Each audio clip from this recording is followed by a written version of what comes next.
see.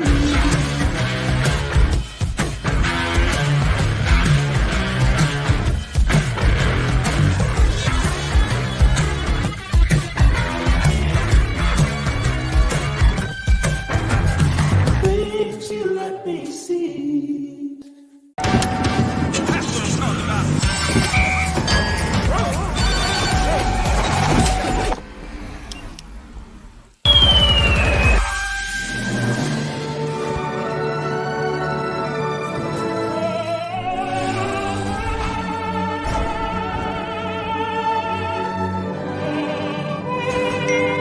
Cutting down the chaos of life is a lot easier when you can find everything you need, including peace, at one place. Your local farm and home supply. All right. Hey, Monday night, March 11th. And we got a few special guests in store for you tonight. And again, we're just going to kind of go over a few things. We missed you last Monday. We were traveling. But this Monday, we're going to make up for that. Again, talk about points, talk about our first time ever being on the Arkansas River / Kerr Reservoir in Fort Smith, Arkansas, which is a unique event because it's actually in Fort Smith, which is right along the Arkansas River, but you can also fish Kerr Reservoir. So we've always been wanting to go to Kerr. Actually, the flyer with the guys holding that big fish was caught on Kerr just a few weeks ago. There was just a tournament on Kerr, actually just this past weekend, and Justin and JT that we're bringing on in just a second, we're fishing that tournament. So we're going to talk about that, talk about everything that's coming up this week. And again, this is stop number 4 of the Twisted Cat Outdoors Tournament Trail. And again, points have really been shaken up. So we'll bring up points and talk about that again. And like I said, it's Monday night. We finally made it through Monday, and we're getting a few days closer to our tournament in Fort Smith. So without further ado, let's bring in JT and Justin Ray. How we doing? Oh, pretty good. How's everybody else doing? Good, I hope. Oh, good. Yes. So I'll bring up the comments. Any questions about anything going on? If you can hear us good, if you like what you see, give us a thumbs up, and then we'll get everything answered. Let's start off number 1. You just fished a tournament this weekend. And I don't know if I can say Justin fished because the only video I seen, he was sleeping. I fished half the time. It was about time to go. I took a nap. It was about time to go. It was like midday to about 3 o'clock. He was out. Yeah. So that tournament was out of Applegate on Kerr Reservoir. That was out of Applegate. Everybody, I don't think everybody put in at Applegate because they let it opened up trailering because of the wind. It was 25-mile-an-hour gust out of the northwest. The lake was really rough, really rough. Fishing was tough for us. It wasn't tough for everybody, but it was tough for us. So what did you guys do? What was your technique throughout the day? Well, I didn't go pre-fish. I just showed up and fished. I had fished the weekend before, both Saturday and Sunday, and the fish wasn't where they was a week or so before. We started out dragging, shallow, just trying to go slow as possible because it was so rough, and didn't want our bait swinging 4 or 5 foot in the air every wave. So we tried to go slow as possible. We caught a lot of fish, just no size. You didn't catch the fish, I did. Yeah. So what did you end up weighing? What's that? What was your weight? No, we don't want to talk about that. Oh. It was bad. It was bad. We was in the bottom quarter of the tournament. There's a kid's prize. There's one other kid that I did not see. Yep. Yeah. But the fish bit for a couple of people, and bit pretty good for a couple of people. I was gonna say, so really pretty good overall. It looked like first place is over 115 pounds. 109 won first, I believe it was. 109 for first and 70 something, I want to say, for second. And that was Andy Allen's tournament trail, right? Yes, getting hooked tournament trail, Andy Allen. Getting hooked. Andy does a good job. He's got a Dynasty 2.0 also, doesn't he? Yes, he does. We showed up with just enough time to launch, so we didn't get to talk to check everybody's stuff out. All right, I just pulled up his group, and it looks like, yeah, so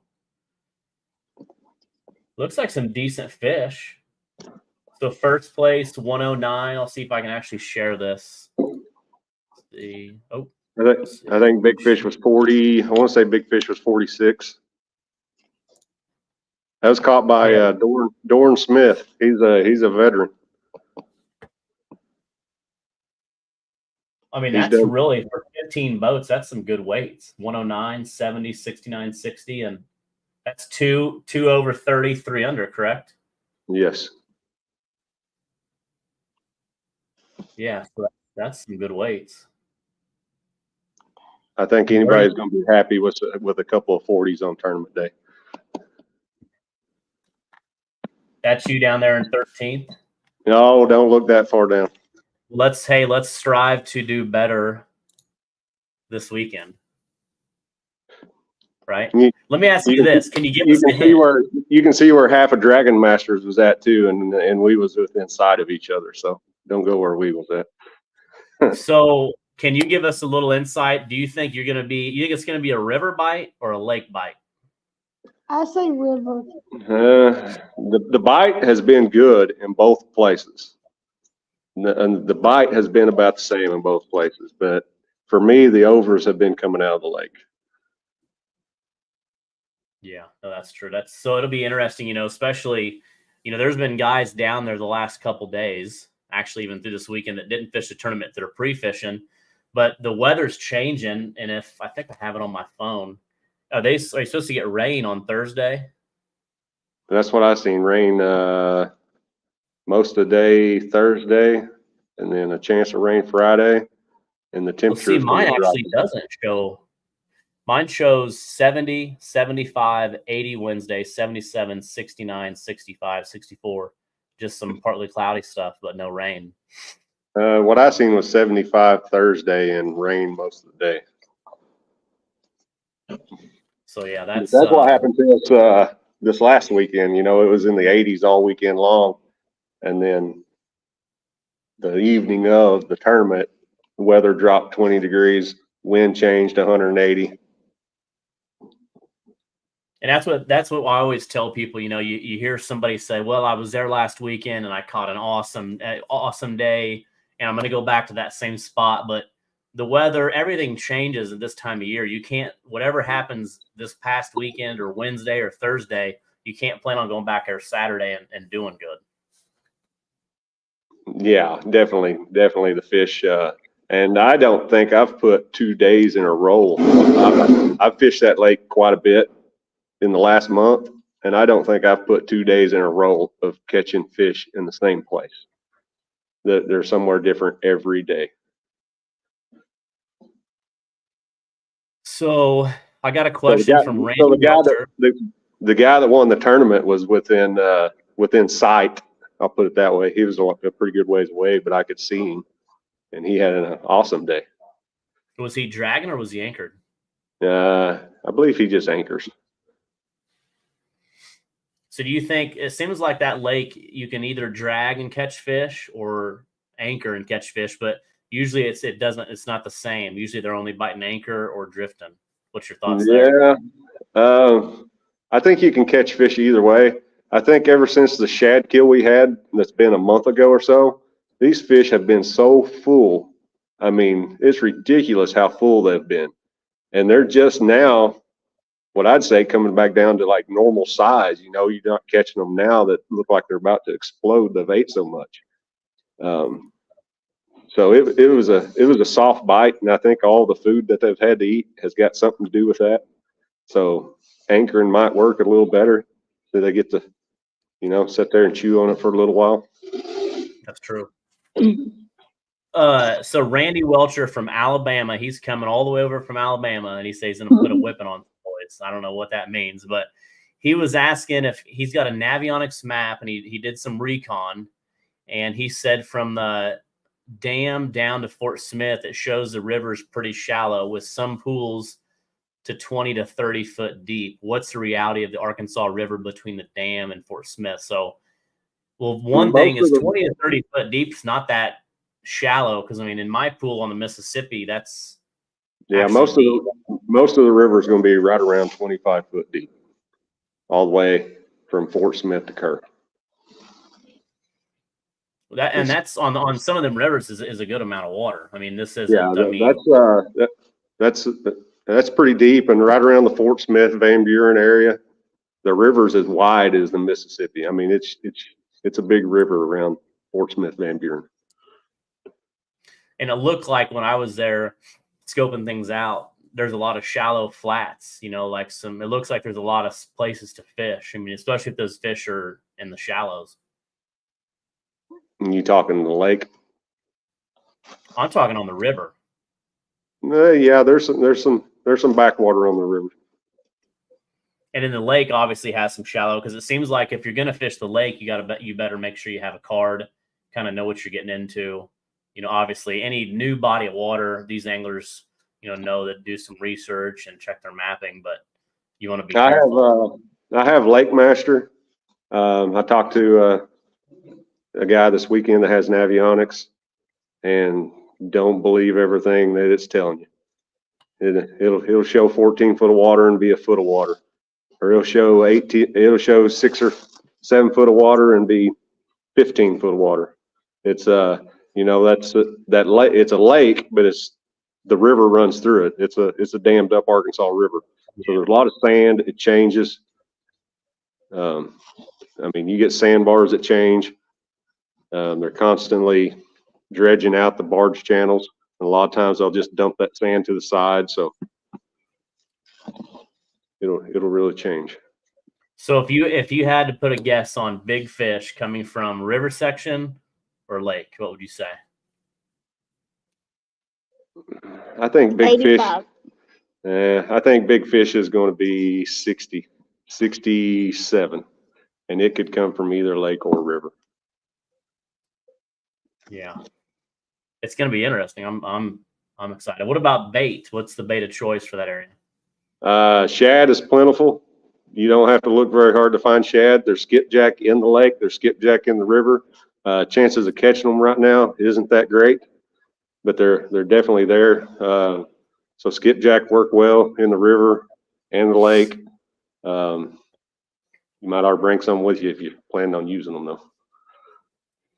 Dusty said 14 to 16 from Kerr to Fort Smith with a few deeper holes. So I don't know if he's saying that that's where it's coming from. And Randy, hopefully we answered your question on that. If we didn't, ask another one. But I think that Randy's question was mainly is it safe to fish the river section, since it looked, on Navionics like it's not that deep, but it's definitely, there's barge traffic. Definitely navigable. That sounds about right. I was going to call it 18 feet, probably in the pool below Kerr Dam average, and then the pool below that is about 25 average. But around the Van Buren Fort Smith area, all the wing dikes and jetties and what have you, they're there. They're all underwater. Even with no flow, they're underwater. So keep that in mind.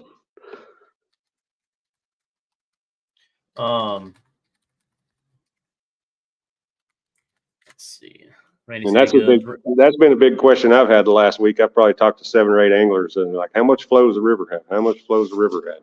Well, for the last 2 days at 2 o'clock, it's had 0 flow according to the website. 0. Yeah, I know a lot of people talk. They're hoping that it rains on Thursday. And that's Andy just jumped on and said, fish the lake for the first time this weekend. First tournament I've been to where everyone caught fish. So that's it's not going to be hard to catch fish. Everybody's going to catch fish. I think you can just stop anywhere and catch a fish. Yeah, that's what somebody's saying, that even Coy Sneed caught fish today or at that tournament. So yeah, stop anywhere and catch fish. The keys definitely going to be the over. Yeah, so I mean that's something to know. And then again, this is let me just kind of run through everything for everyone again on this, just for the, I know some of you are watching early in this podcast to kind of about the event. So a few of the event details will be, let's get this over here. All right. Again, the host hotel is the Wyndham, which is right next door. I mean, actually, you took a picture of me from the convention center, but it's right next door to the Bakery District. There is parking. They've got a parking lot across that will hold us plenty for parking. Again, then Friday night, March 15th, will be 5 to 8. We'll have a non-mandatory captain's meeting at the Bakery District. We're going to bring back the cornhole. So one person's going to win an upcoming free entry to a tournament. So that's 5 to 8 p.m. There will be food and drinks and all that stuff. We'll hang out there. And if you're staying at the host hotel, it's walking distance back. And then Saturday, how we'll do things is, again, we'll start at the Bakery District from 5 a.m. to 7 a.m. So if you at 5 a.m., we're going to check the first boat, and I'll go over that Friday night where that first boat will park. Once I check that boat, they're free to go, and then fish from 7 to 3. So once I check you at 5, you can go to a boat ramp between pool or in pools 12, 13, 14, and 15, which is Kerr Reservoir. So you can put in anywhere on 12, 13, 14, and Kerr at any public boat ramp that has public access. Once you put in, you can start fishing from 7. You got to quit fishing at 3, and 5 fish limit. Channels, blues, flatheads. You can have 2 catfish over 30 and 3 under 30. So all fish fall into the same. So again, 2 over 30 is the most you can have, 3 under, or 5 under if you don't catch any overs. And then you have to be back to the weigh-in line, which will be at the Bakery District again at 4:30. So again, it's going to be a unique event. Saturday morning, I will give everybody a piece of paper that's from the state of Arkansas that lets you have fish in your live well. So when you leave and you go, let's say you go to Kerr or you go to the river section that's in Oklahoma, you have to have your Oklahoma license and Arkansas license unless you fish just Arkansas waters, because you're transporting those fish back into Arkansas to the weigh-in. Once I weigh your fish, they're going to go into 2 different tanks. Fish that got caught into the river will go into a river tank. Lake into the lake tank. We'll have the guys, Miller Fisheries, that'll haul fish for us. So they'll take them back to the lake and the river, which is awesome. And then we have a designated parking area also for once you weigh, you'll go park. And then I have police that are actually going to watch those trucks and boats while the weigh-in's going on. Because hopefully there's a lot of people watching, a lot of crowd at the event at the Bakery District. And JT, I know you've seen the Bakery District. To kind of give people an idea, I don't know the whole history of it, but it used to be like some old buildings, and now it's all redone, and they have a lot of things going on pretty much every night, from like bands and bag tournaments, and they got a really nice coffee shop. I think they just opened up a brewery. So there's a lot of stuff that goes on there. So definitely bring your family. If there's anybody in the area that wants to come watch the weigh-in, this is definitely a place to go. Yeah, it used to be a bakery. I mean, you could smell it from 5 or 6 blocks away. But now it's cool. I mean, it's got an awesome coffee shop. It's got a huge area to kind of hang out. We're going to do the bags and stuff. So, yeah, and then the next day, they're having 30 vendors that's coming to, during the weigh-in will be huge. Yeah, you're walking distance from downtown too. So you're on the downtown strip there. So there's several other things down. So Clyde was asking how far is it from Fort Smith to Kerr? And I think when I drove there, because I stayed there for 2 nights, and I went and put in, I think it was like 20 minutes, 25 minutes to Applegate. Yeah, I was going to call it 30. I was going to call it 30 minutes. Call it 30 if you drive the speed limit. How about that? There you go. So again, just like always, though, if you're fishing and you quit fishing at 3, don't be at the other side of the lake at 3 and then, go slow and then you get back. You got to make sure you're in line by 4:30. That's very important. Yeah, the boat ramp at Applegate ain't huge. 2 boats can back down there side by side, but it hardly ever happens because it's usually just one boat backing down the middle. So Stephen Vaughn asked if he gets cash or a check when he wins. You're going to get a check, and I love when people are excited and think they're going to win. I feel more pressure on this tournament than any other tournament. Because it's your home water, and dude, I'm telling you, like something about I always get killed on my home water. Like you overthink things and you go to like a certain spot and it never pans out. But I got killed Saturday, prime example. Well, don't do it 2 weekends in a row. No, I'm actually going to get to pre-fish a couple of days before this one. Well, that's good.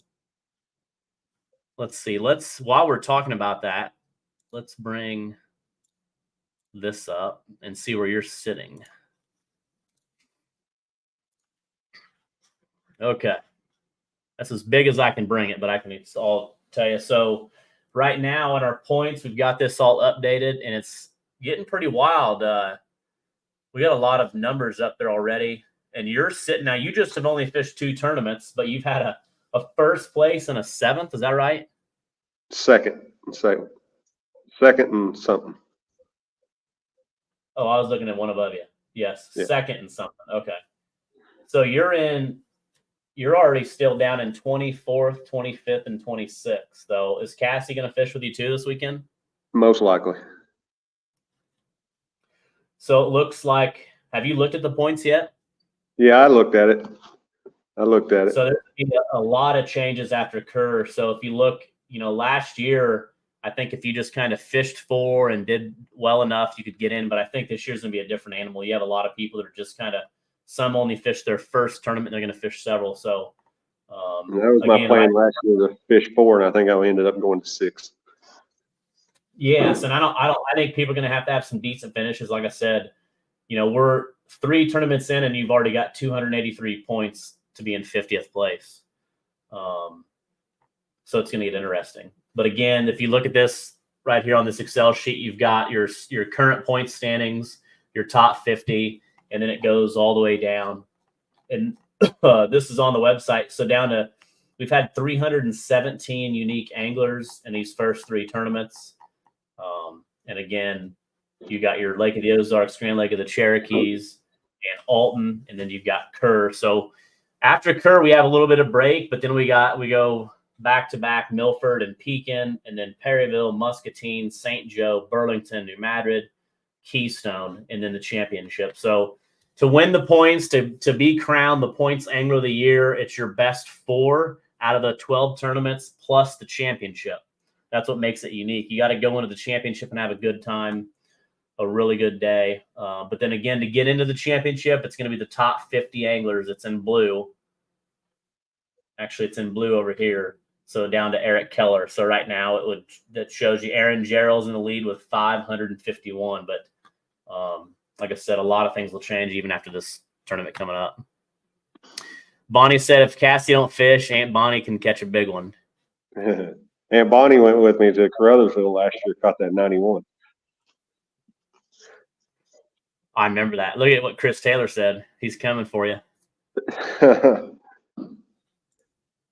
So that's kind of the points. If anybody has questions about the points or how that works, let us know. Again, just wanted to kind of show everybody that. Hey, what's up? Palmetto Cats is in the house.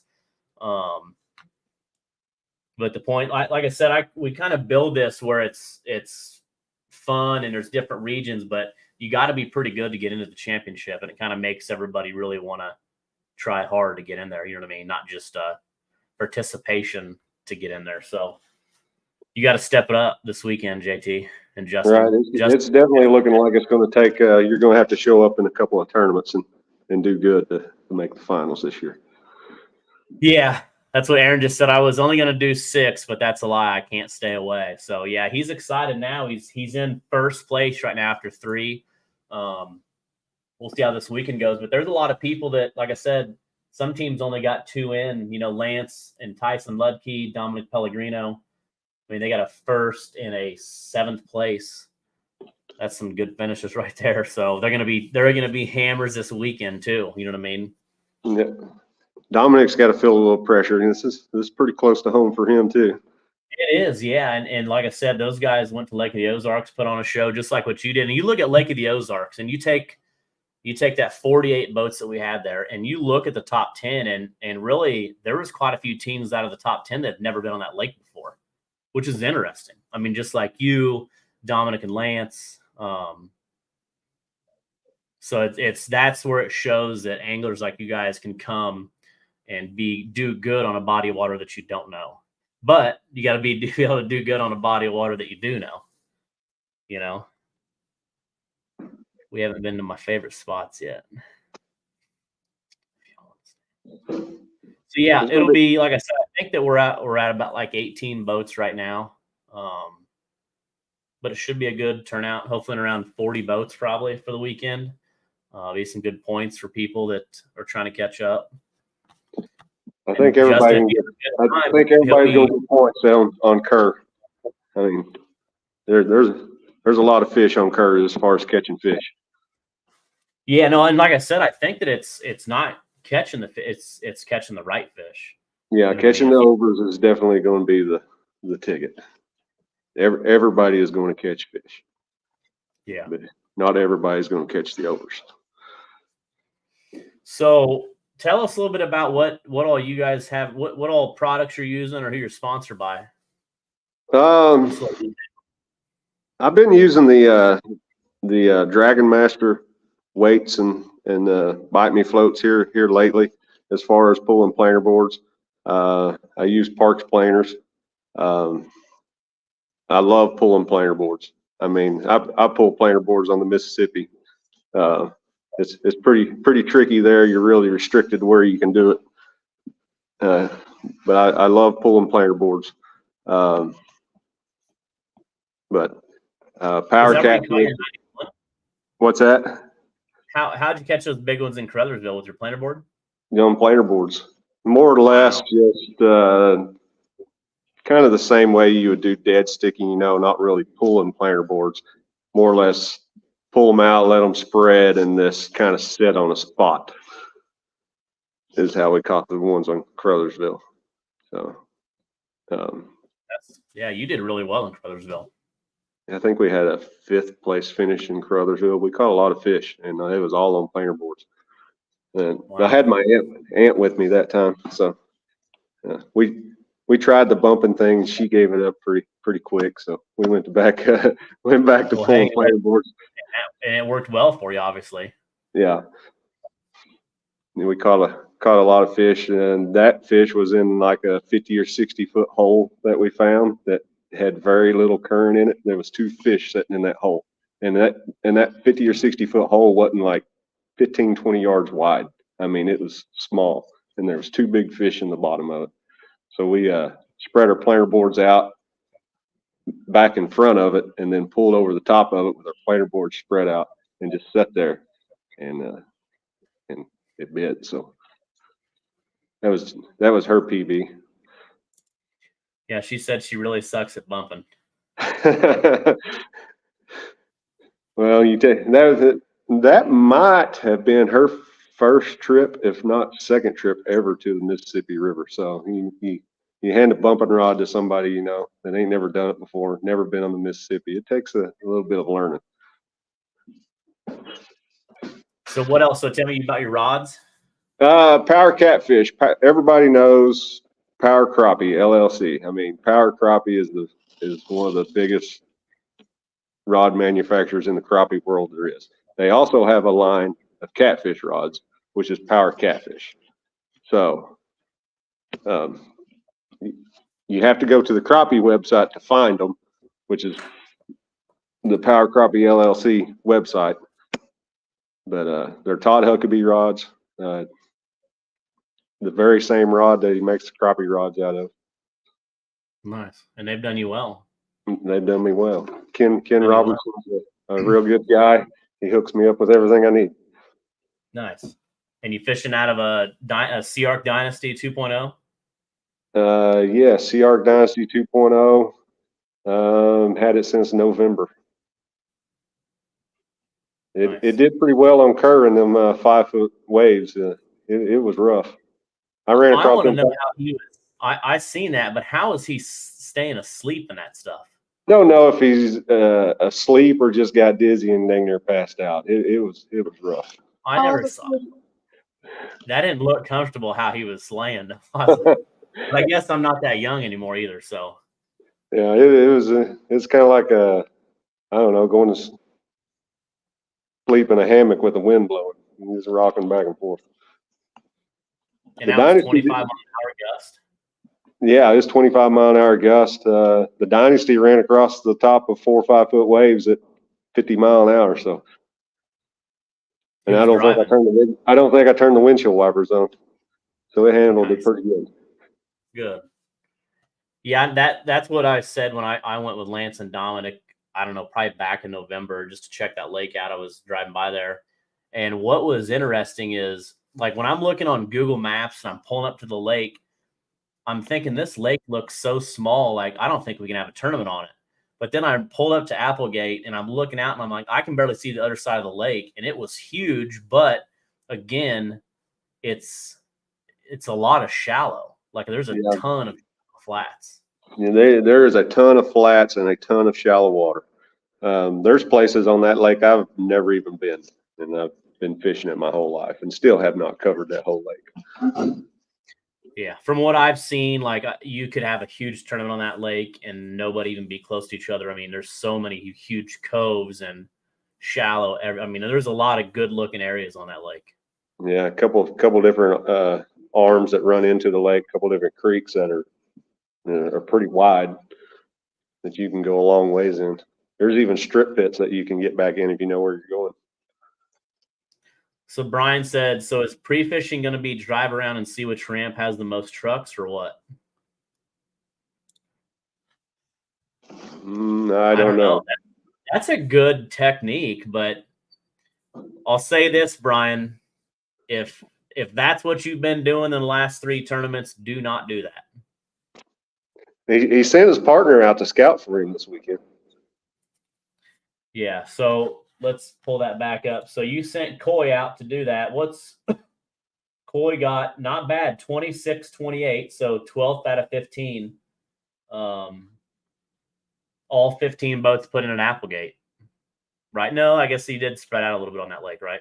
Yeah, there was a couple of boats that went different places, I think. I don't think everybody put in an Applegate.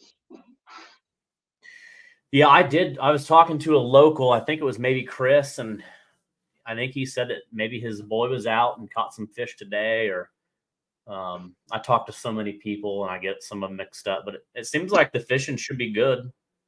Yeah, fishing is definitely going to be good. It's going to be who can find the overs, without a doubt.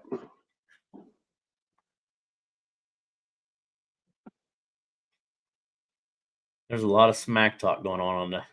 I can't see it all. I can't see it all. It's probably good. It's not bad stuff, but it's always funny. Brian and Blair and Mo are always kind of going back and forth, but it's fun, because that's what's cool about the points race is it's Brian and Coy have had a rough go. They've had 2, I think, skunks and stuff, and Brian actually just came up to Alton, but Alton, which is usually one of the biggest weigh-ins that I have all year, we hit it wrong. We did weigh a 100-pound fish, but for the most part, nobody did well. I think 116 won it, which is not great. Yeah. So Chris said his boy had a 40 and a 20 today, pound blue. That's a good, I don't know where that is, if that's the lake or river. Chris, you might want to get a little bit more detail on that, and maybe what bait they were using and kind of what pool. His boy fishes 6 days a week. So. Oh, wow. So that's good. A 40 and a 20 is a good. I mean, I know several people have never caught a fish over 40 pounds. So that would be really good. 60 pounds. That's if he and Chris has got a top 5 in that tournament. Yeah, me and Chris have got a side bet, which where the winning weight's going to come from. I'm going to guess that your bet is the river. That is, I'm betting the river. I'm going to say the lake. Just after seeing what I know some anglers have done and seeing like what was done this weekend, which I don't see the big fish was 46 pounds. So do you think there's some big blues down below in the river section? I definitely know there's some big blues down below. Even without current though? Will it be tough to catch? Well, I mean, there's not a whole lot of current on that part of the river ever, unless we get rain. And I mean, probably 50% of the time there's no current on that part of the river. So you can almost drag up a river on the Arkansas. Yeah, that's normally what I do. I drag baits on the river. Up current. Usually there's not enough current, especially right now. There's not enough current that you can't drag baits. So I drag baits against the current. Right now, there is barely enough current to hold your boat straight if you're spot locked. Oh, wow. In the last 2 days at 2 o'clock, there's been zero current, according to their website. Yeah, Chris said lake all the way. I don't know. It'll be interesting. Like I said, I mean, it's everybody's gonna be going for blood this weekend. Yeah, I've not made up my mind where I'm fishing yet. I'm still 50. I guess I'm still go- 50-50. so for some of the anglers that are new into the sport and you got a tournament that's unique where you've got river, you got lake, and maybe you can't show up till Thursday or Friday. Like, how are you targeting this tournament? Like, what's making you decide lake or river? I mean, are you going to go out and try to catch fish Thursday, Friday, or like what makes you? What's your determining factor? My determining factor is what I do on the lake. I mean, on the river Thursday. That's going to be my determining factor. Mine too. But are you not worried about a little bit of that weather change from Thursday to Friday to Saturday? That by Saturday, if you have a bad Thursday, Saturday could be on fire. Well, what I've seen on the lake is going to change just as much. So either place, it's going to change. That's how it's been going for the last month. You can't go 2 days in a row and catch fish in the same spot. It's definitely going to change. So if it changes on the river, it's going to change on the lake. Okay, so can we go back to about a year ago, Jamie Bardsley's tournament out of Fort Smith, or where was it out of? It was out of Fort Smith. It was just Arkansas waters. So you could put in pool 12 or pool 13 in his tournament, which is above and below Trimble. Okay, how'd that go? Oh, it did great for me. What time of year? I believe that was the end of March. So 2 or 3 weeks later, might have been 1st of April. I don't recall. So it wasn't. I want to say it was like 3 weeks later than this coming Saturday, maybe 2 weeks later. It was right around the same time though. What did you weigh? It was a 3-fish limit. I had 102 or 106 on 3 and weighed in 2 flatheads out of the river. I weighed in a 52-pound flathead and a 30-pound flathead. A 50, those are both giants, but a 52 is a huge flathead. That was actually my PB caught during the tournament. So anchor fishing or dragging or dragging boards in the river. Board, river. Randy or Welcher, are you listening? I bet he's going like this right now. So again, back to bait. I mean, is it like frozen skipjack? Because I've heard people catching skipjack there. The skipjack in that area are seasonal. They're kind of like the sand bass. You know, they run, they bite really good a month out of the year. I've caught two skipjack this year so far. So they could turn on next week and you could catch 30 or 40 in an hour, but they're not there yet.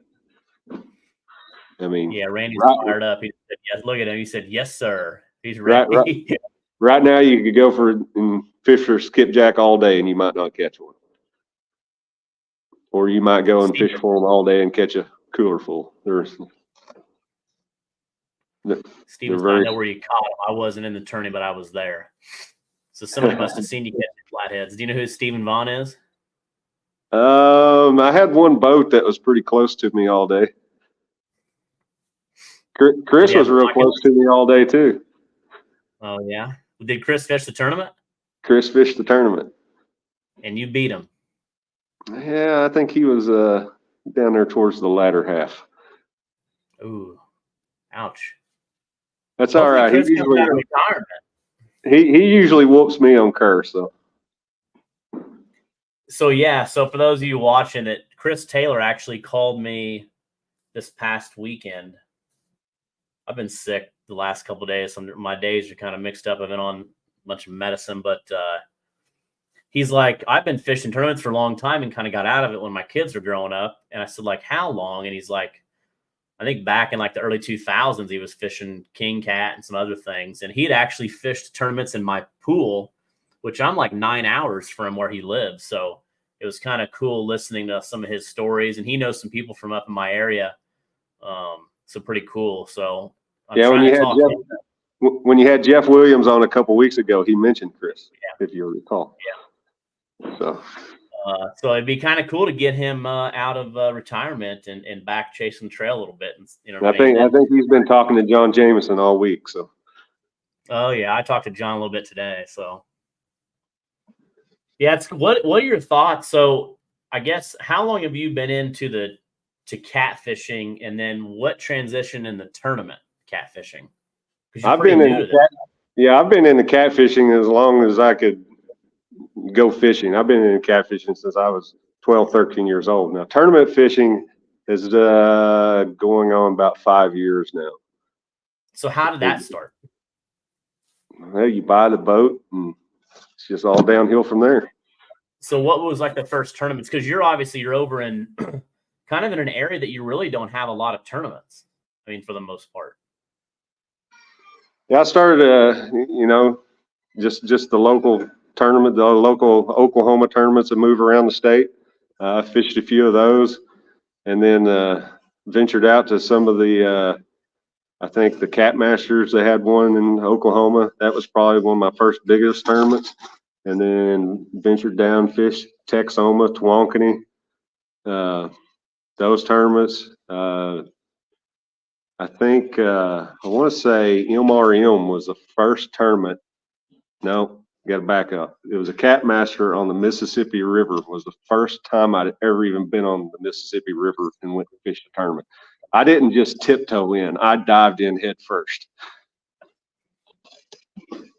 You did. I remember when you fished my Cape tournament, and you guys had a rough tournament. I mean, you got water in your gas, and that kind of was just a killer. But you had a good time before that, though, right? You caught a good fish pre-fishing. At Cape, we caught a few fish. Cape was one of the worst tournaments I've ever fished as far as catching fish and just just a rough time all the way around. It was tough. But like we said, it was lucky you have a diesel truck, because there could have been a chance you put gas in the truck and the boat, and that'd have really been bad. Yeah. Luckily, I went upstream instead of downstream too, because I was able to float back to the truck. Yeah, that's crazy. And it was one of those things where I instantly knew what happened. I didn't even have to question what happened. I knew what happened. Yeah. Pulled out from the boat ramp and make it 150 yards, and it just sputters and dies. 5 minutes after you just got gas. Chances are something was wrong with the gas. Yeah. It's hard to really check. You know what I mean? It's just something you gotta, Yeah, it's nothing you can check. I mean, it wasn't like it was check. a bad gas station you went to. It's all those gas stations get a ton of people through them. Oh yeah. But we did get a big rain, though, right? Yeah, I think it was like a real heavy rain. From what I heard, it was inches of rain, a lot of rain, a day or two before, or something like that.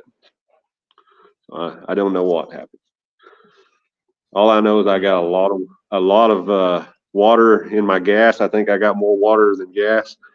And the real challenge was, what do you do with 60 gallons of gas water mix 8 hours from the house and very few people? Yeah, that's rough. Luckily I found a marina that would take it all, because I didn't know what to do with it. I got to find somebody to take this stuff. Let's see. So yeah, and I talked to John Jameson to kind of get back to about how you getting into the sport. Like we were talking today about how we're getting to the level in catfishing where people can really start making a name for themselves that are getting out there. And for as short time as you've been in, you really are making a name for yourself. and doing well and traveling. And so it's exciting to see how it's going to be, your next couple tournaments. I have no doubt that you won't make the championship.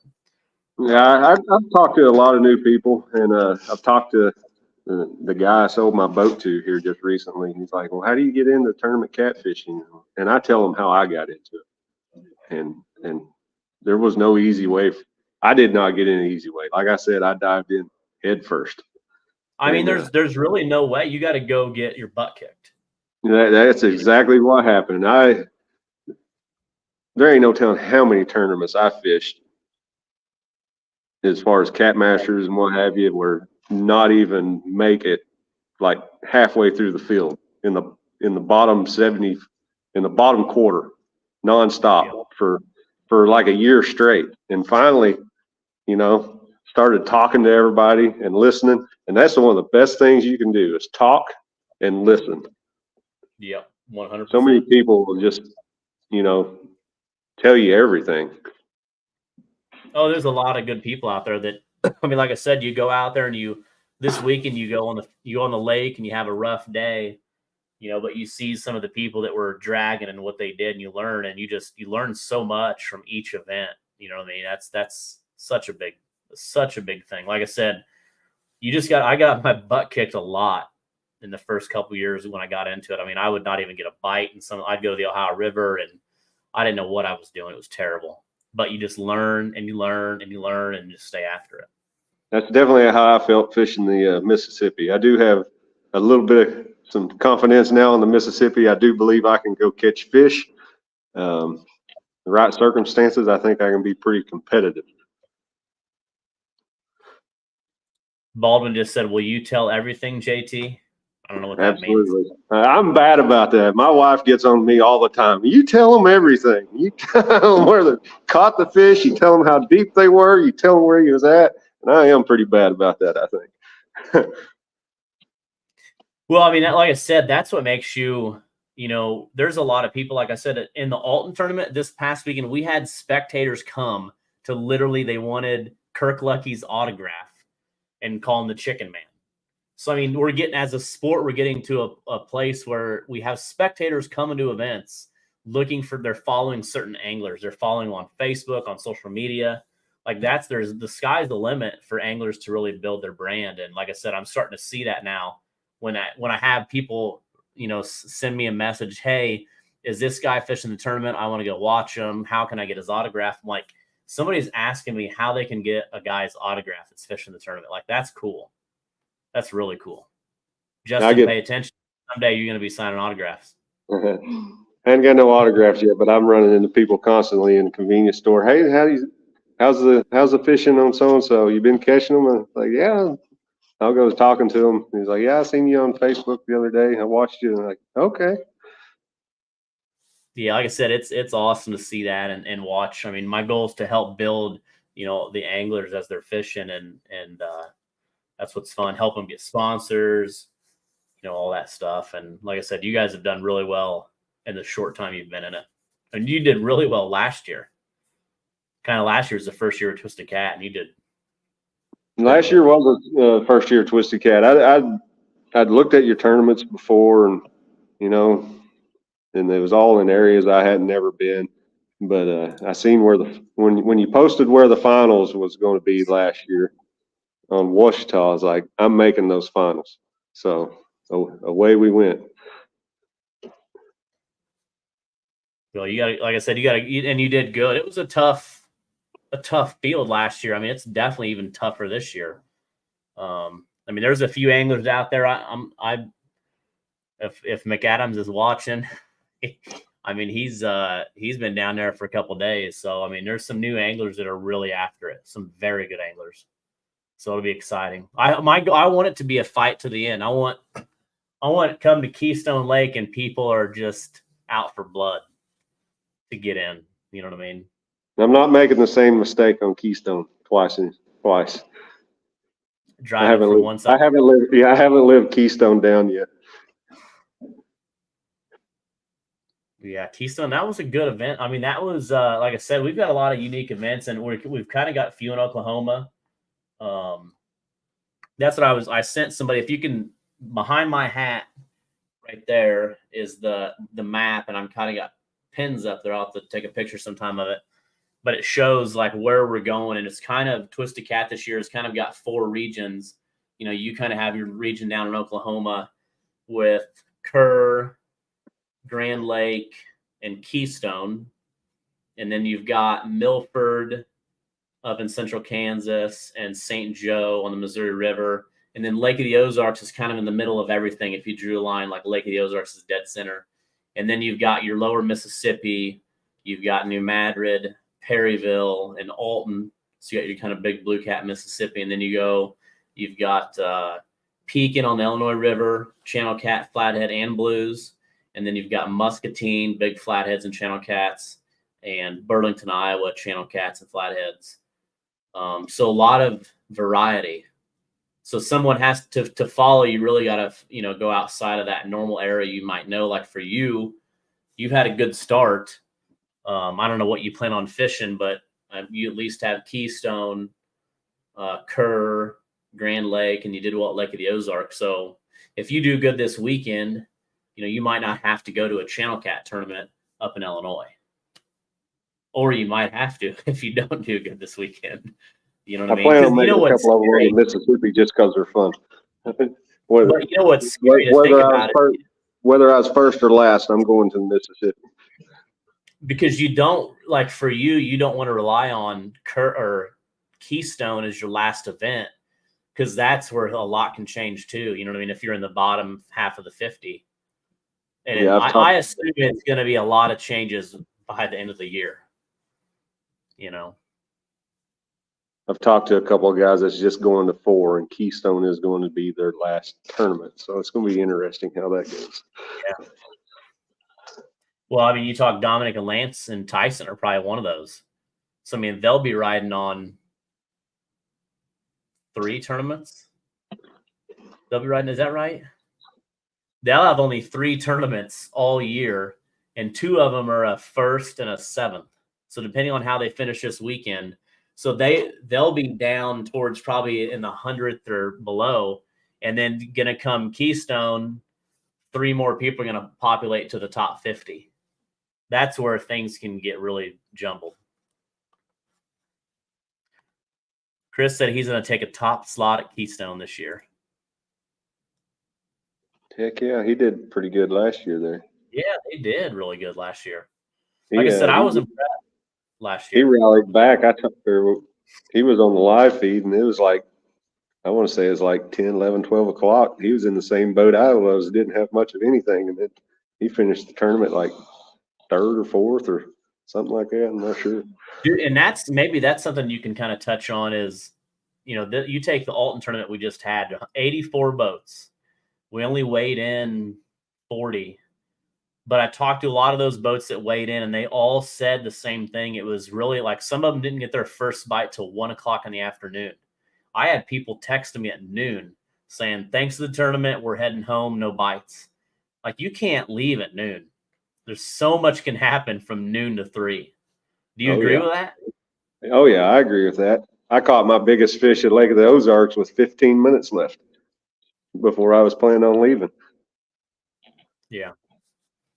So, I mean, imagine if you left early. I mean, you just can never leave early. I mean, even I think Caleb and Chris caught that 106 in the Alton Classic last year. And like they said, we're going to do one more run through, and caught that 106. That's what I did at Lake of the Ozarks. I was like, we got time for one more drift. So went down and a little bit of a different area, just went a little further to make a different line. And with like 15 minutes left before we said we got to leave at this time, 15 minutes before we left, I caught that 41 or 42 pounder with 15 minutes. Yeah, that's what Chris said. It only takes 5 minutes to make the whole day worth it.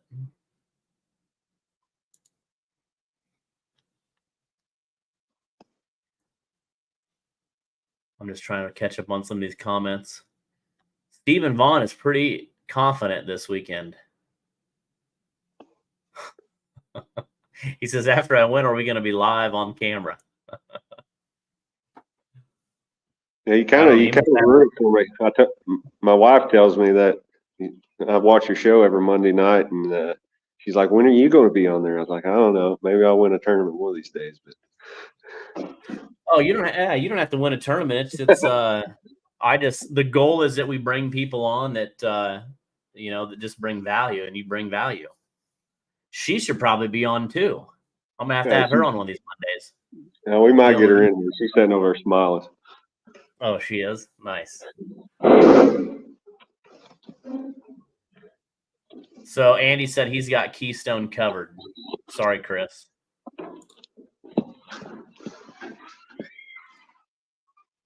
Especially with the money. So back to like your technique. So you're gonna be using, most likely you'll be dragging. Most likely. Most likely. What would your speed be if you're dragging? Are you one of those like real fast draggers, or do you think that 0.4 to 0.8, or is it got to be 1.2? What's your thoughts? I think 0.4 is what I try most of the time. Unless it's dead calm, I might bump it up to 0.5, 0.6. And if the water's warm, above 50, 50 is kind of my, I don't pull boards below 50 if the water's 50 degrees. I just think anchoring works better if it's in the 40s, especially the low 40s. But I think the water at Lake of the Ozark was 51, and I was pulling boards.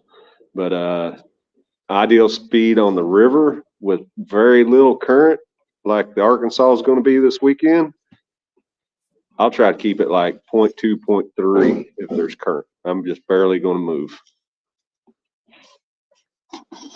Wow. That's good. That's good insight for people that are watching. You know what I mean? Especially, see, Clyde says, does anybody know what the temperature of the water is? Is there a difference, you think, between the lake and the river right now? Yeah, the river's been running like 7 or 8 degrees colder than the lake. So 2 weeks ago, the lake was up close to 60, and the river was 49, 50. So it was almost 10 degrees difference. Last time I was on the river versus lake, that was only like 6 degrees different. But the river's definitely been running colder than the lake. But it's probably going to change. I mean, this is some warm weather it's been getting. Right. I mean, I think you're still going to see the difference in temperature, though. I figure the lake's going to be up around, if I was just guessing, I'm going to say it's going to be around 60, 61, 62 with the 80-degree days we're fixing to have. So I mean, that's going to make the bite on fire. Yeah, and I think the river is probably going to be mid-50s. So Clyde said it was 51.8 on the Mississippi River Saturday. So I'm not sure where that was exactly, if that was down by Helena. And then Baldwin said he likes that 0.7 to 0.9 with the trolling motor, wind drifting up to 1.2. So, that's kind of, everybody has their little, like I like 0.8. Like I try to be right at 0.8 all the time, unless I'm doing something like a turn or something different. But, everybody's a little different on. Yeah, everybody's got their own little niche. You know what I mean? Yeah, and I've asked that very same question. How fast are you pulling? And I get 0.7 a lot. I get 0.7 a lot. But I think that also has to do with how aggressive the fish are biting. If you're getting What about, do you change your length of leader? Like, are you one of those anglers where every leader line, like you pre-tie 100 of them and they're all the exact same size, or do you try different things? I will tie my leaders. If I know I'm going to be fishing shallow water, 5 foot or less, I'll tie my leaders a lot shorter than if I know I'm going to be fishing 15, 20 foot of water. Just because you think that the fish might be. I just want I just want the bait in front of them versus where they might be in the water column. Also, if they're buried up in the mud, you catch a fish and he's covered with mud from head to toe, I'll definitely shorten leaders. What about floats? Do you always use floats, or Always use floats when dragging. I use floats almost all the time unless I'm using live bait. If I'm using live bait, I'll take off the floats. huh, interesting? What about, do you ever use like a double hook rig? I just recently started using some double hook rigs at the Dragon Master. With the Dragon Master weights, it seems a little easier to use double hooks with their rig. So I started using it, and I'll vary my leaders on those. I'll make one really short and one medium length just to get the baits at different heights. Do you do a double hook rig like with two different baits or just one giant bait? On the double hook rigs that I've used, I usually use the same bait, just different sizes. Like a big piece of shad and a little piece of shad, or a big piece of skipjack and a little piece of skipjack. So do you trust it? Like if you're getting bit, like you catch two fish and they're on the small shad, you'll switch everything to small shad? I will definitely switch baits to what I'm catching fish on. If I'm catching on small shad, I'm going all small shad. If I'm catching them on large baits, I'm going all large baits. And when I start out fishing, I usually throw everything at them: big, little, small, shad, skipjack, and go from there. Will you ever fish a tournament with frozen bait? I have fished tournaments with frozen bait. So it's not will I already have. So is that because you didn't have a choice, or it was easy at the time? Most of the times, if I'm using frozen bait, it's because I didn't have a choice. Fresh is always better. So is fresh going to be tough to get, you think, this weekend? Fresh shad is definitely not going to be tough to get. Fresh skipjack will be tough. So would you say that it would? I mean, for some anglers, is it a one up if they travel to get fresh skipjack? You think it's that important? I'm just kind of curious what your thoughts are. Like, is it so important to have fresh skipjack over fresh shad this weekend that somebody could drive 4 hours? Like, is that worth it, you think? I wouldn't drive 4 hours to get fresh skipjack. I think the springtime, I mainly use shad in the winter months, and then spring and summer start switching over. I think skipjack works better. So right now it's kind of in between where you could catch them on shad or skipjack. There's definitely skipjack in Kerr, so I don't think you can catch.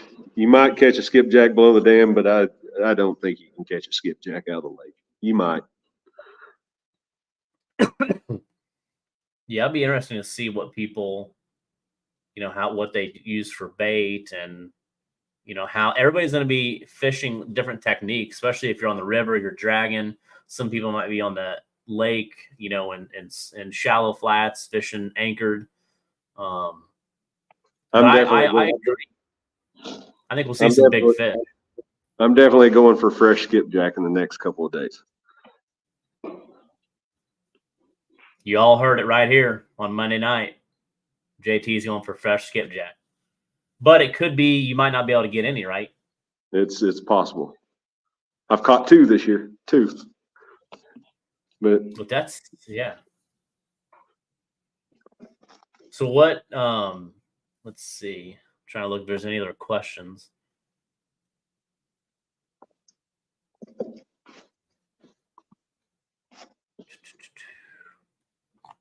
Yeah, somebody asked if the water warm enough to drag on the river. And I think it is for sure. Definitely warm enough. I mean, it's going to be. I mean, for what you target when you're anything over 50 degrees. Yeah, right. I'm guessing it's right around 50 right now, 50, 51. The lake was in the upper 50s Saturday. So. Do you remember when you were catching those flatheads, what the water temp was last year? Low 60s. So it might be a little early, you think, for flatheads? It's right around. There was 2 flatheads caught on Kerr this last weekend out of the lake.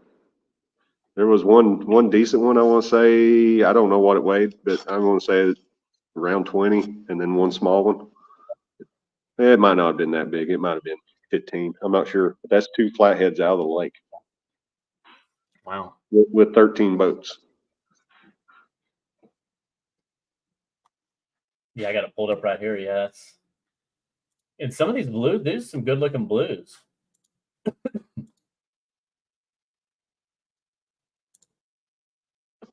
And that 48's a giant. That looks like a man and a woman team. Yeah, that's The one, yeah, I think that's his daughter. I'm not sure. That's Doran Smith. I want to say it's his daughter, but I'm not sure. is he a local from around there? Yeah, he is a local. He fishes a lot, but he's done well. He travels. He's fished the Cat Masters. He did really well on the last time Cat Master was on Texoma. I think he was in the top 3. Cutter said the flats are moving. It's I don't know time. what that means. He must know something. But again, it's 2 overs. It's a 5 fish limit. So I mean, I don't know. I mean, it seems like not a lot of people had over blues at this tournament this past weekend. I think that was mostly due to the 20-degree drop in the weather and the wind change, or you would seen. I was kind of expecting 90% of the teams to have over blues, but I think that was due to the wind change and the temperature drop. Sean was asking what the lake record is. Do you know that? I did know. I want to say it's 90. I want to say it's 94 caught just a couple years ago. That's what's coming to me off the top of my head.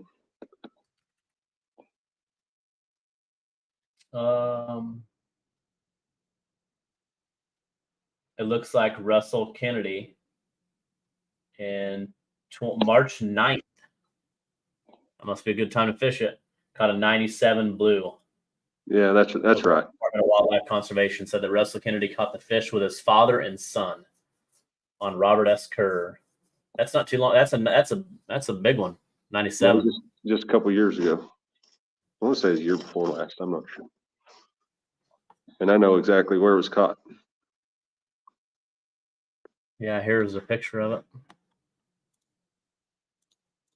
Oh. The way I remember is a big long fish. Yeah, that's a big one.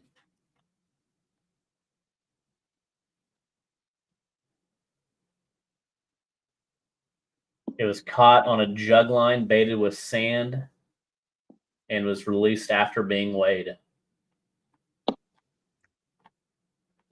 Well, that's cool. So it's still out there probably somewhere. And then the Oklahoma Conservation just did a thing where they had caught like a 92 just a month ago.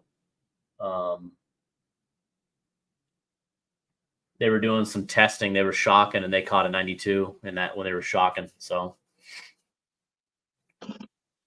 I don't know. That'd be cool.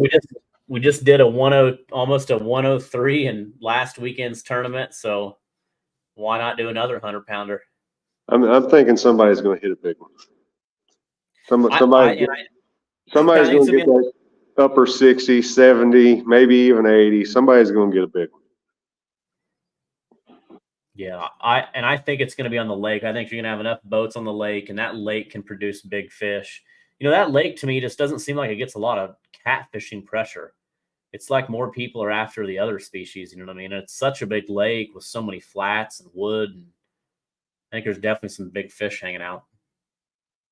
It sees a fair amount of pressure.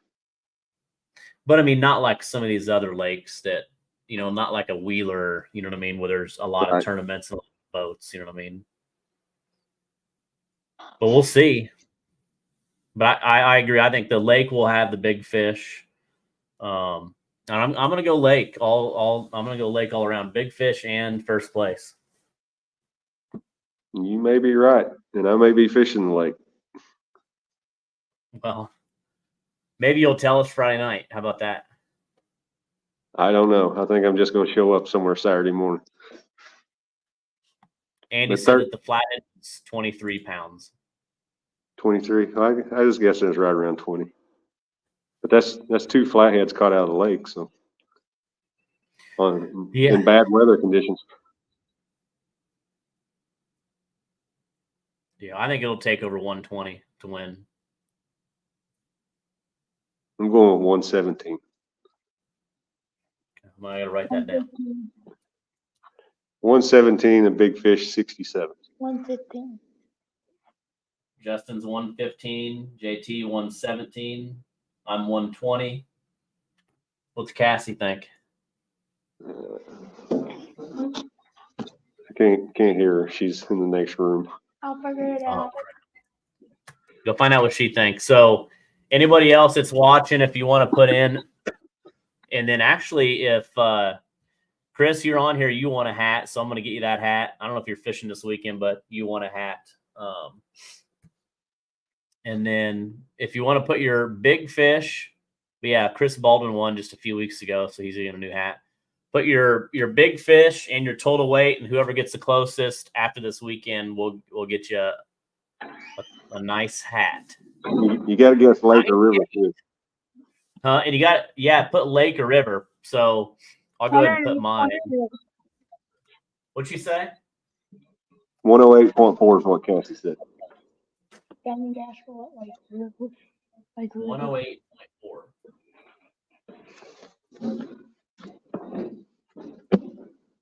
Who was 115? Justin? Justin. And were you lake? You were at lake? I'm going river. You're on this, you're river. Okay. I don't like River. that. Just because everything else. Daddy's river, I'm river, and mom's river. So we're going all river, the whole family. Okay. I'm going lake. My decision on lake or river is going to be if I catch a flathead Thursday. How's that? Okay. Will you let me know? Yeah, if I catch a flathead Thursday, I'm fishing the river.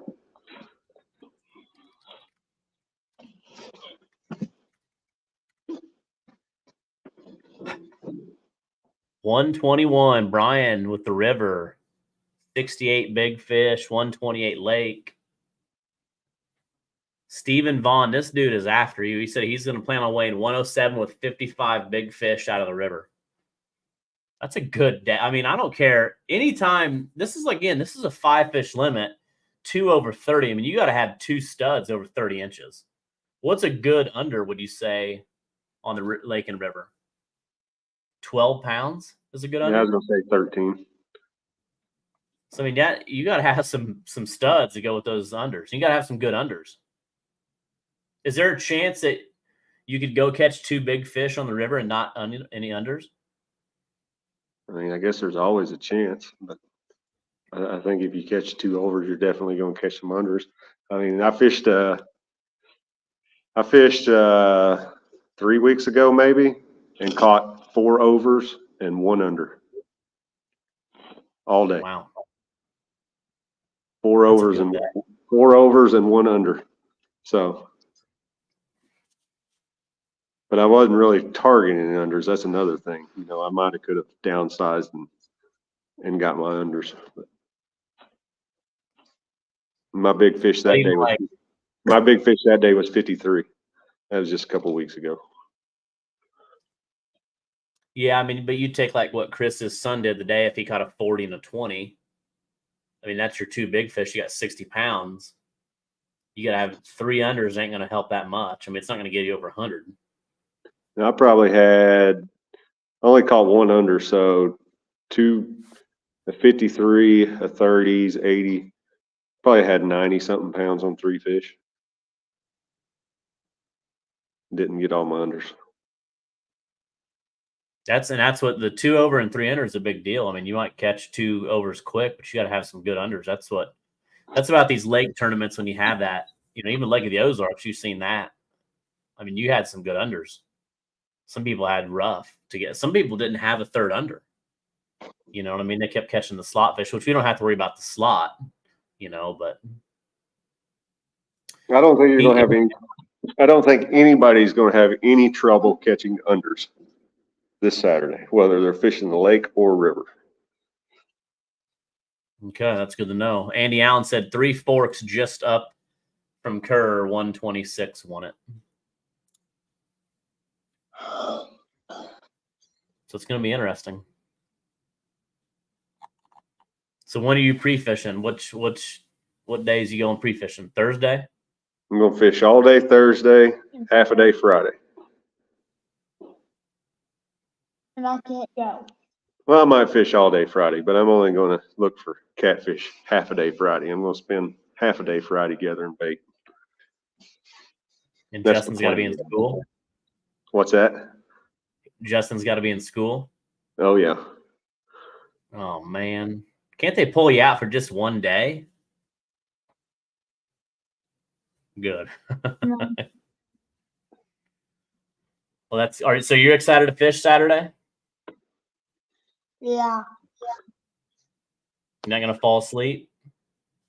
maybe. Depends on how the fish are biting. Well, hopefully they're biting good. All the stamps might be gone by, let's say, 10 o'clock. Yeah. Depends on how many donuts we got in the boat. Yeah. Let's see. A lot of questions. I think we've got most of them answered. Which Robert Robinson said JT all the way. You know who that is? And this WSD. Yep.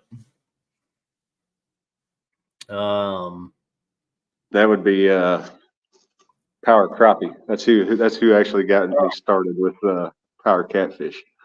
Nice. So do you feel a little bit of pressure? This is kind of like your home body of water. I feel a lot of pressure on this tournament. I don't feel any pressure on any tournament, but I feel pressure on this tournament. Because you have like people that know you, like, hey, this big guy from around town, he travels all over and fishes these tournaments, and now people come to his home water, like he's gonna kick their butt. So I mean, you got a lot of. I've probably talked to 7 or 8 anglers in the last week that's coming here that's asked me all about it. There ain't nothing worse than answering everybody else's questions and telling them all about it and then coming up last. Yeah, you That's just what got to I stay normally after do. it. You know, don't quit and keep after it and just have some good bait. And especially if you catch some fresh skipjack, you'll be one up on everybody. It sounds like that might be tough. I think I can get a couple. Yeah, don't be sharing them. That's a Colossal Cat said, home time curse sucks sometimes. And that's a true thing. It really is. You know? Hopefully I got But that out. Yeah, hopefully I got that out of the way this last Saturday. Yeah, I know. Okay. Well, hey, anything else you guys got to mention or talked about your sponsors? Nope. Check out Power Crappie LLC, Power Catfish. If you're around my hometown, check out Rob's Tackle. And make sure to buy donuts. Is there a good donut shop around there? And there is in our town. Well, cool. Like I said, we're really excited for everybody that's coming to this tournament or even as a spectator. We'll be live during the event, but this is a really cool place to have the weigh-in. Again, we've got fish haulers, good food. Everything's going to be right there when you weigh in. Once you weigh in, the fish will go in the Miller's Fisheries tanks. We'll have a parking spot for you, and then they'll be watched by police just to make sure you don't have to worry about your boat, when you're watching the weigh-in. And again, it's all right there. So come hungry. Friday night also, we'll be doing the bags. Somebody's going to win a free entry for an upcoming event. So if you're getting ready, you might as well practice your cornhole in the backyard before you come this weekend. And like I said, really excited. Thanks for all the people that helped bring us there. That's helped me kind of navigate through the state of Oklahoma and state of Arkansas, putting them together to make this event happen. I know it's a lot of unique moving parts, but it's going to be pretty awesome. So Bonnie, the weigh-in is going to be at the Bakery District. And again, anybody's welcome to come Friday night. Again, it's the non-mandatory. We never make it mandatory, but we'll kind of go over rules with everybody and just hang out, have some merch for sale. There'll be food, drinks, all that stuff, and everybody will get one shot at cornhole. And then everybody that makes the first round goes to the second round, and the last one wins the free entry to the upcoming tournament. So pretty excited about If this anybody's weekend. got any questions about ramps, where they're at, Yeah. the water, just tell them to hit me up. Yeah, Find me and on again, like we Facebook or talked something. about, the boundaries are you can fish and you can put your boat in and fish pool 12, 13, 14, and Kerr Reservoir. So you have those to choose from. A lot of nice ramps in the area. If you have any questions, reach out to me, reach out to JT. Again, water looks good. The weather looks amazing. Finally, for the first time, I think we're not going to have crappy weather. We had a rough go at Lake of the Ozarks, so I think it was like 18 degrees in the morning. And then it was no fun at Grand Lake of the Cherokees with the storming. Alton wasn't too bad, just high winds, but hopefully it looks perfect this Saturday. So for number 4 out of 12, man, we got a long ways to go. Or I do, anyways. I plan on So- making most of them, or the biggest part They'll of be them. good. They'll be good. They'll be good. Well, hey, thank you both for being on. Cassie, if you're watching, you should have just squeezed in right between them. She's smart. So she'll have to be on. Can she come say hi?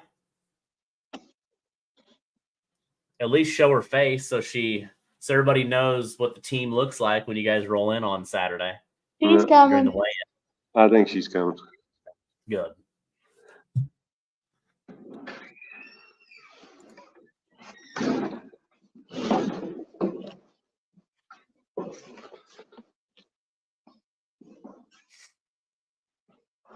There she is. Hey, Are you excited for Saturday? I am. I think it's going to be fun. Are you worried about the hometown curse of not doing well? Oh no, no, we'll do good. Good. That's what I like to hear. Positive. That's what I like to hear. Well, awesome. Well, thanks. Like I said, thank you all for being on tonight. And really look forward to coming to your home area and kind of checking things out. And it's going to be a fun event. So, again, thank you all, and we'll see everybody this Saturday. And again, if you have any questions about ramps or any of that stuff, feel free to reach out to me or JT, and be looking for these 3 right here. Hopefully in the winner's circle come Saturday afternoon. Just Right? don't make plans on following me. You may end up lake or river. Yeah. Last minute decision. Okay, and I got all your weights wrote down right there. So we'll see how we'll let that pans out on Saturday afternoon. But thank you all for being on. Thanks everybody for watching, and we'll see you this Saturday at Fort Smith, Arkansas. Sounds good. All right. See ya. Bye.